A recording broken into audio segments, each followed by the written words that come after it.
I'm Dr. Chun of Samsung Medical Center, Seoul, Korea. Today my topic is transanal endoscopic microsurgery. Several speakers have told already. I started TEM 20 years ago, and I have experience of more than 700 cases. My concept of TM has changed. I was very optimistic when I started TEM, but now I am a little not so optimistic, and I'm getting more conservative for applying TEM.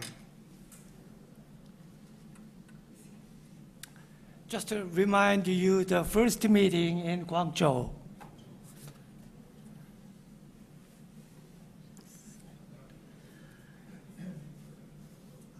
Okay, we all know that radical surgery has some complication. Yes, TEM does not have any mortality and very little morbidity. So it's a very good procedure, but maybe we have a high recurrence. That's the major problem of a local treatment for rectal cancer. We all know that the candidate for the local treatment like this, especially I apply the local treatment for I'm getting widening the indication of local treatment. First is, of course, not just for radical treatment. Total biopsy is my first impression. And then it can be done for the very morbid patient or patients who refuse to have permanent stoma. And also now we are getting more and more involved in the local treatment of rectal cancer after or before chemoradiation. And even the NOJA tried with the TM.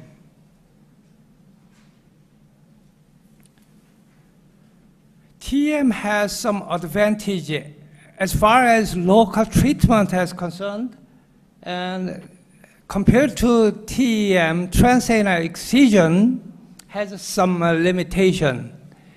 As Maida presented, such a good surgeon, they can get a good field, but usually not so good as TEM. So I think that the major advantage of TEM is precise excision. And here is a report that traditional transanal excision has higher rate of local recurrence. We use the same one, and the procedure is same as others do.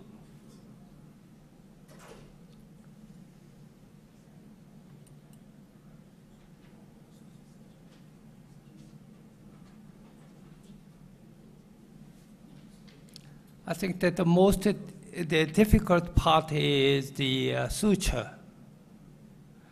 And when I started TEM, I tried even very high tumors. But now, this era of developed laparoscopic surgery, when I meet a high rectal or sigmoid rectal mass, I usually prefer to do the laparoscopic surgery because it is much easier and doesn't have a high morbidity.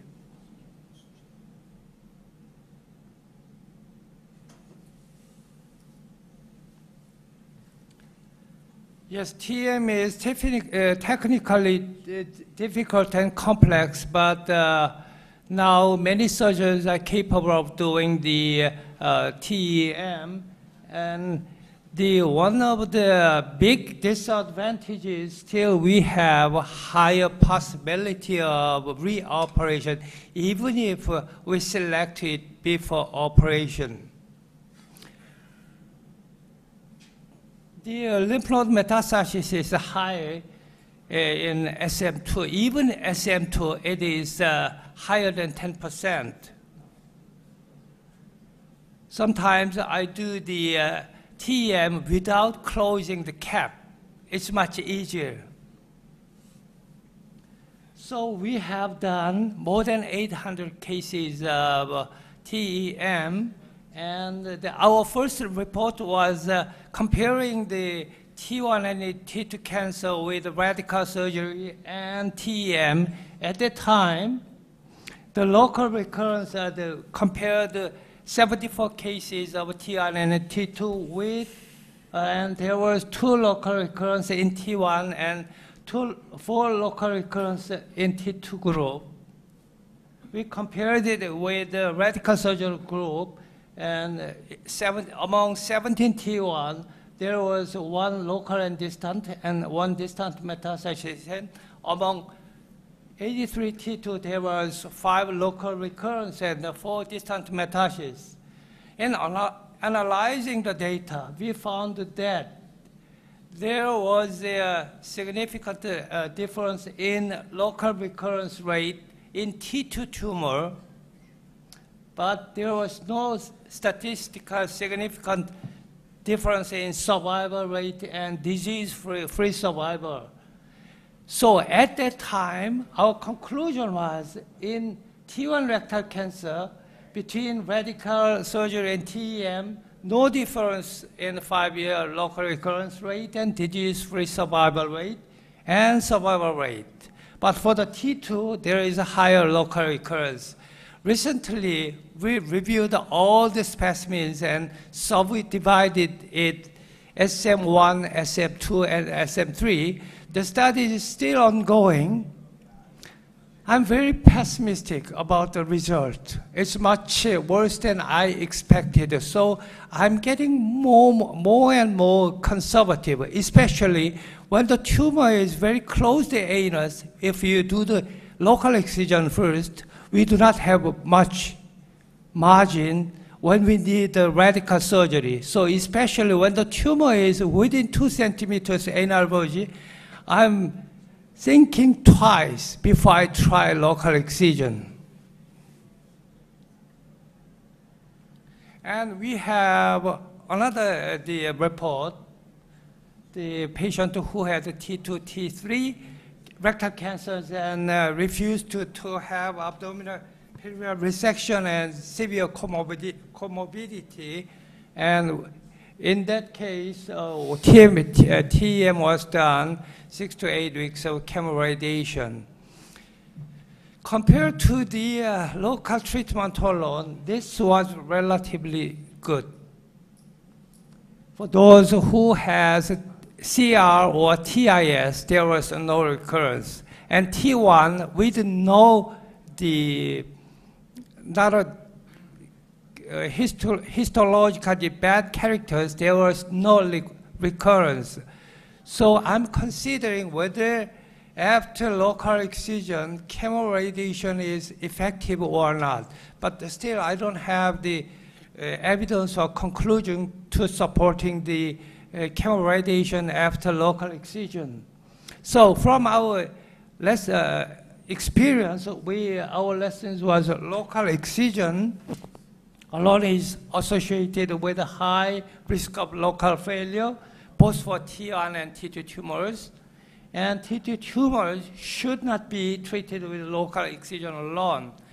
And now, when we subdivide T1 with SM1, SM2, and SM3, SM3 has very high risk, so it is not a candidate for local treatment. We must do the radical surgery immediately. And for SM2, it also has the local recurrence rate is a little high. So I'm considering what to do when the pathologic report is SM2. In that case, we see the slide again and discuss once again whether we do further surgery or observation only. In that case, we considered a condition of the patient. So now our indication is TIS and SM1 is okay. SM3, no. SM2, think about the patient general health status and the age and everything. And now TM can be an alternative treatment to radical resection for those patients considered to be complete remission after chemoradiation or TIS. However, patient selection and accurate clinical staging should be considered. So I'm going to publish the recent data. I'm getting more critical to the local treatment these days. And one of the new horizons for the TM is one way of approaching the intra-abdominal cavity. We did animal experiment using sigmoidectomy through the TEM.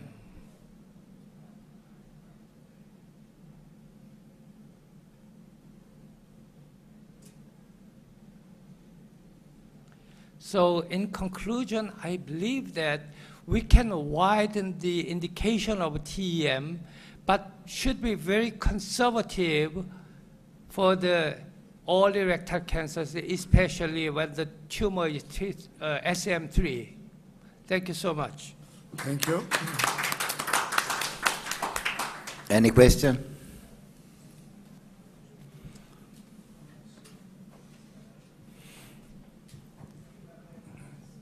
Yutaka side from Tokyo, so congratulations. From our database analysis, so lymphovascular invasion and the poorly differentiated component are the independent risk factor for lymph node metastasis.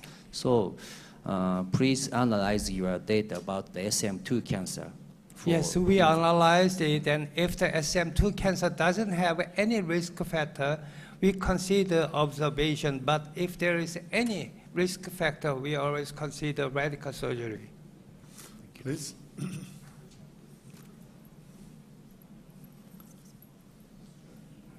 Congratulations for your presentation. You spoke in the end about accurate clinical staging.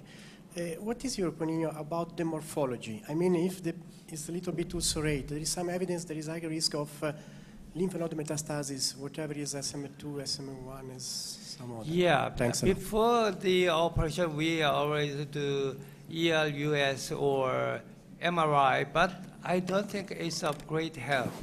The most important thing is examination before operation.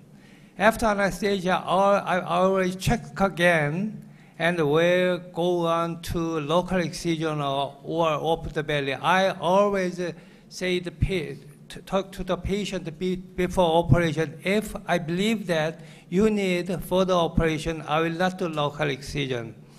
If the chance of treating with a local excision alone is more than 50%, I'm going to consider local excision. If not, I'm going to do a radical surgery.